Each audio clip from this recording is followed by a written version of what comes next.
Good morning and welcome to Talk That Science, the show where we make super hard stuff understandable just for you.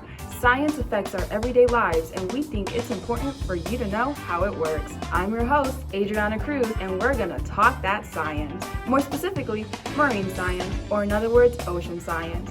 So, without further ado, let's dive on in.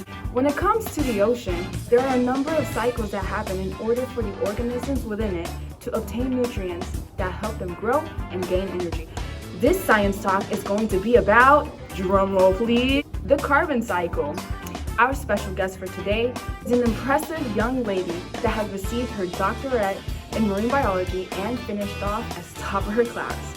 Introducing Dr. Riley. Good morning, Dr. Riley. How are you doing today? Let me say it's an honor to have you on the show. Thank you for having me. I'm well. I'm here to talk about the carbon cycle, is that right? Yes, that is correct. I actually have a few questions for you right here if you don't mind me asking. What exactly is the carbon cycle? Well, to put it plain and simple, the carbon cycle is the process by which carbon enters the ocean by dissolving carbon dioxide from the atmosphere. And it's like basically how it's stored in the ocean by living things in like sediments, and it actually, the main key word of this is the reservoir, which actually gets depleted and needs to be refreshed. Awesome. So what is the reservoir in this situation? Is it the whole ocean? Located in the surface of the ocean. Carbon enters as carbon dioxide, huh? Who would have thought? No, not really. That's not really how it works. The amount of gas can dissolve in the water and it depends on different factors. So those factors being the temperature of the water, the atmospheric concentration of the gas, and pretty much like the amount of water at the surface. Awesome. Wow. Please tell us more. So basically some areas, there will be like gas dissolving, or usually occurs in the water, or they'll be like diffusing back into the atmosphere, and particularly these areas are called sinks, pretty much, because they act as sinks would act. And in the other areas, the more gas will diffuse into the atmosphere than dissolving into the water. And then these are usually called sources, so usually it's pretty equal to a concentration.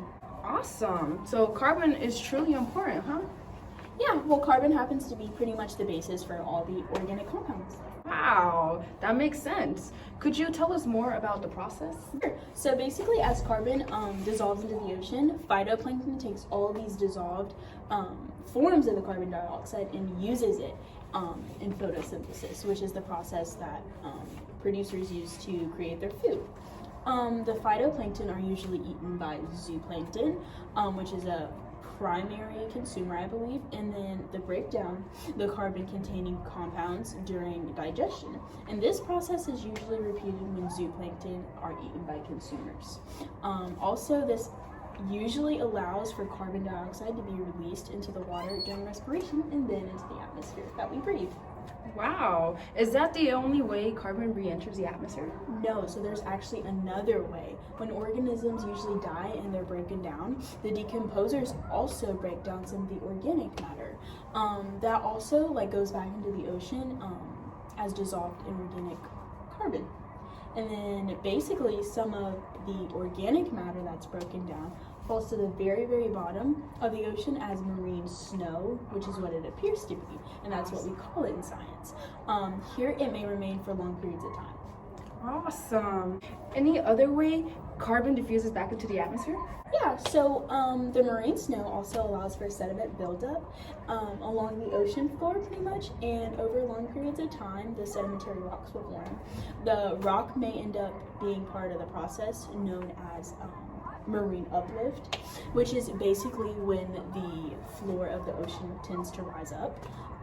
The process also allows for the rocks to be exposed to erosion and weathering, which is why so many land factors are changed around the earth. The carbon that is stored in these rocks will also be released due to the chemical weathering process. Awesome. One last question. Can we humans play a role in the carbon cycle? Yes, actually. Through the process of harvesting, when we fish for tuna and we gather up these fish for our consummation. For example, when we catch these through harvesting, we eat these, and it allows for carbon to enter in our bodies in different forms. Wow.